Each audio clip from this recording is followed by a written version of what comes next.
Hey guys, it's Leah from LuLaRoe, Leah Jordan, and I wanted to make a video today to talk to you guys about my why. The very first video I made, I talked about just how I found LuLaRoe and how I fell in love with LuLaRoe, and I told you that I had a much deeper reason for my why I really decided to sell LuLaRoe, and mentioned I would need waterproof mascara for it. Hopefully my mascara will hold up, or maybe I will hold it together. I'm not sure. But I'll start with telling you my original whys. And they're awesome. They're great whys. I just was challenged to dig deeper when I went to the training in Houston. They, just as a side explanation, they paired us up with the person in front of us or in back of us.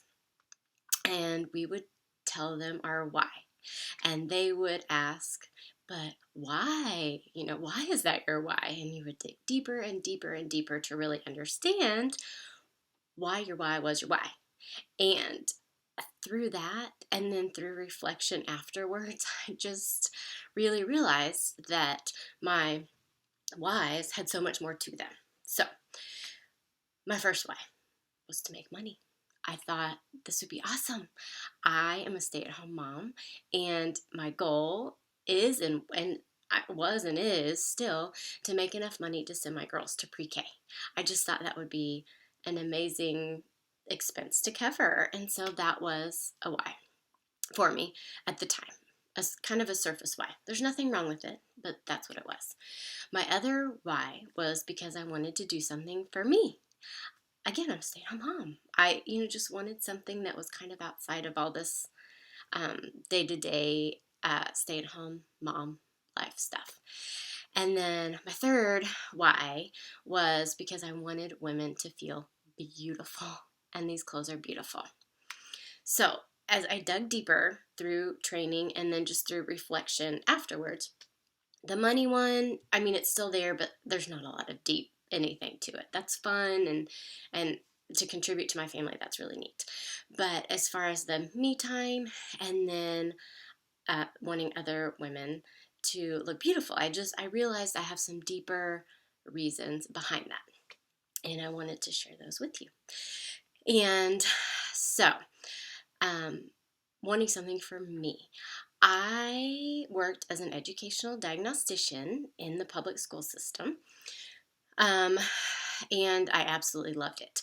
I know that diagnosticians are not in every state, so just super abbreviated explanation is I would help students with any kind of special need, learning disability, get diagnosed and receive the services that they needed, or make recommendations for them to be helped in the classroom. So there's so much more to it, but that's basically what I did. I loved my job. I absolutely loved it. And during my first year of being a diagnostician, I got pregnant with my son, and he's now 8. But I had him, and after maternity leave, I went back, and then it was really hard to leave him at daycare. I decided to switch over from full-time to working contract. So I was a contract educational diagnostician, which is sometimes a hard position to come by, but I did that in the district I was in before. So did that, had my sweet baby. He went to Mother's Day out. I would go do my diagnostician stuff. It was great. And I felt like I really had a good balance between just everything.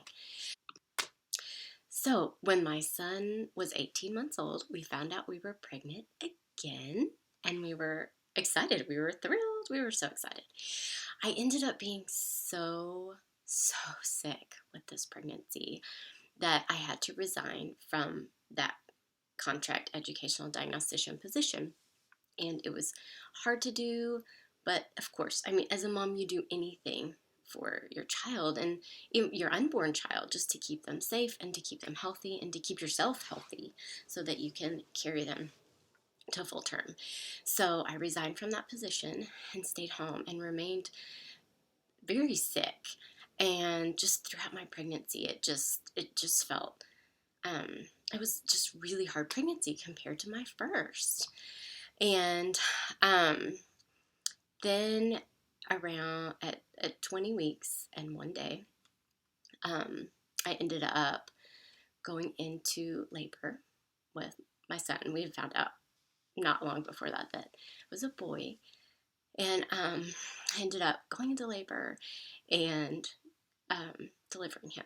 So at 20 weeks and 1 day, he was stillborn.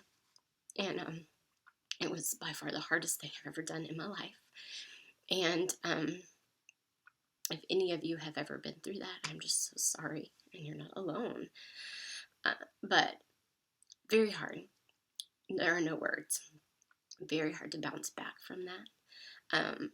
I just felt like I just continued to lose myself because I was emotionally dealing with that and taking care of a little boy who he was almost 2 at the time when that happened, my oldest.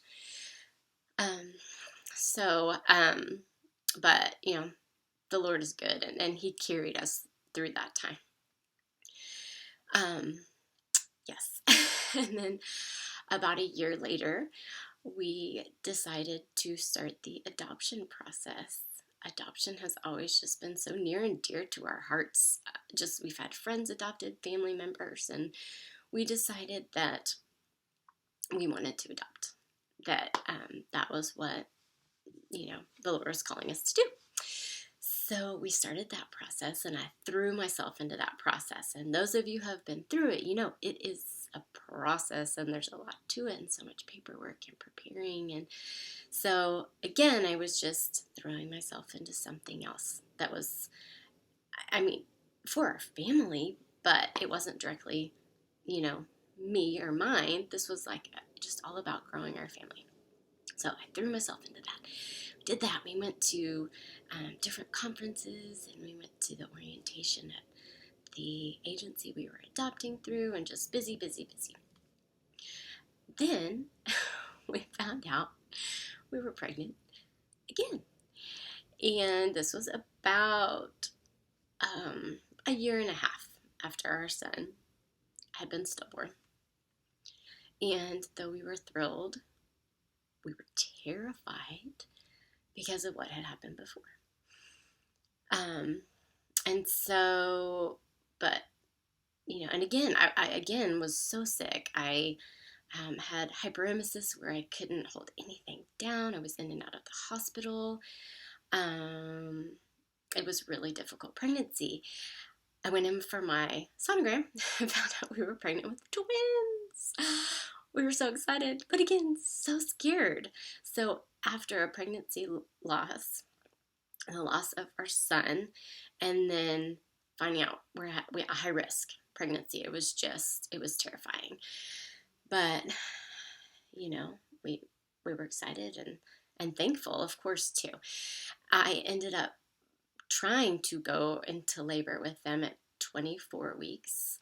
This time they were able to stop it, and I'm so thankful for that. Sorry. So I was put on bed rest 24 weeks.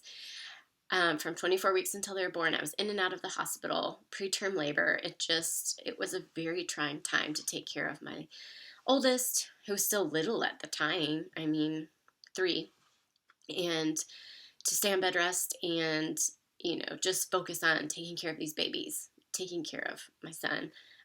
My poor husband, I could barely focus on taking care of him or the house or anything. And thank goodness, so thankful, I carried those sweet babies until 36 weeks. Had them, they did not spend a second in the NICU.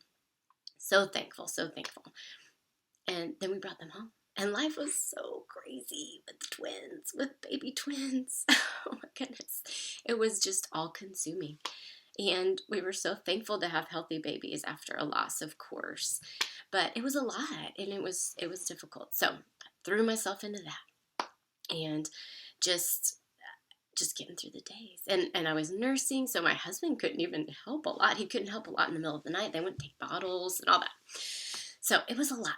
Well, my girls turned 4 in February, And in February, or not right that moment, but over time and just recently, it's gotten to where things have just gotten easier, and life with an 8-year-old and twin 4-year-olds is just kind of good and normal, and we've got it.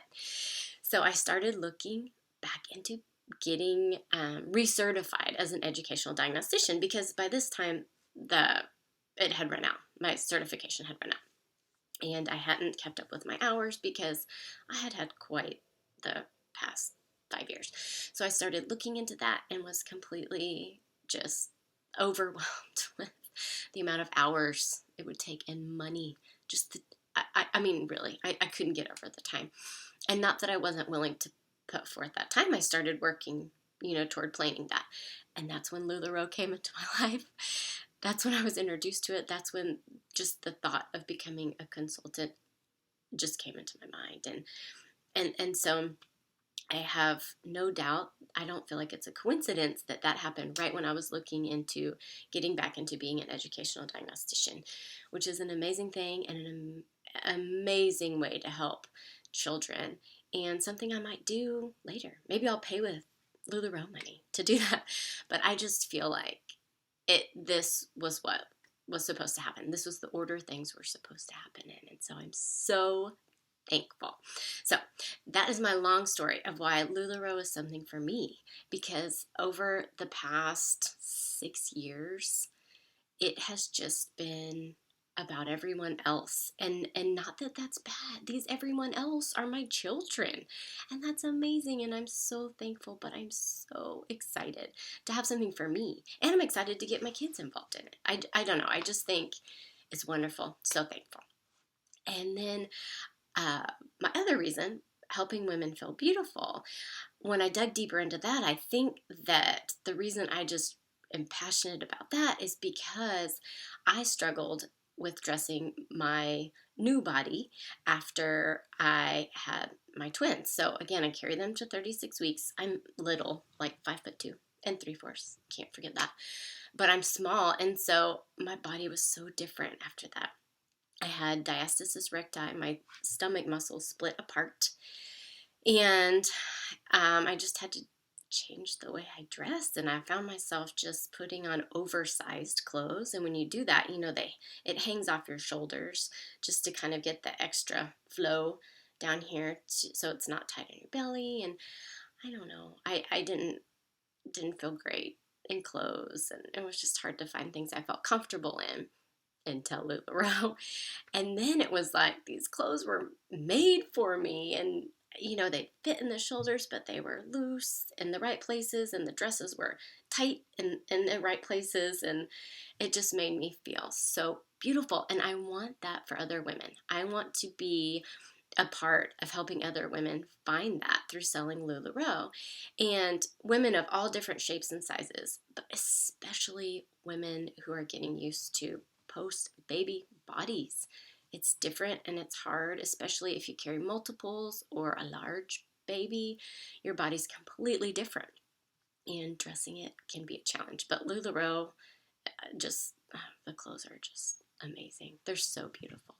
So there are my whys, my detailed, dig down deep whys, and explaining just my surface whys. I'm so excited to become a consultant. So excited. Still, I'm waiting in the queue. The time is flying by. I have, I don't know, 3 weeks, 4 weeks, something like that to go. I need to look at my calendar, but it's going by so quickly, and I just cannot wait to become a consultant so that I make money, because that is still a reason. That's exciting. But so I'm doing something for me, and so that I'm doing something for other women, and for other women to feel beautiful. So I'm just excited. And if you have any questions or comments, leave those down in the comments. And don't forget to subscribe to my channel for future videos. I have one coming up, I think, with my husband. He's so sweet. And I think he's going to talk a little bit about just his, the husband point of view with LuLaRoe. And also feel free to email me, LuLaRoeLeahJordan@gmail.com. And I think that's it. I hope that I have helped others just by sharing my why, and not just in regards to LuLaRoe, but others that have been through the difficulties that I have been through. So I hope that you guys enjoy this video. Bye.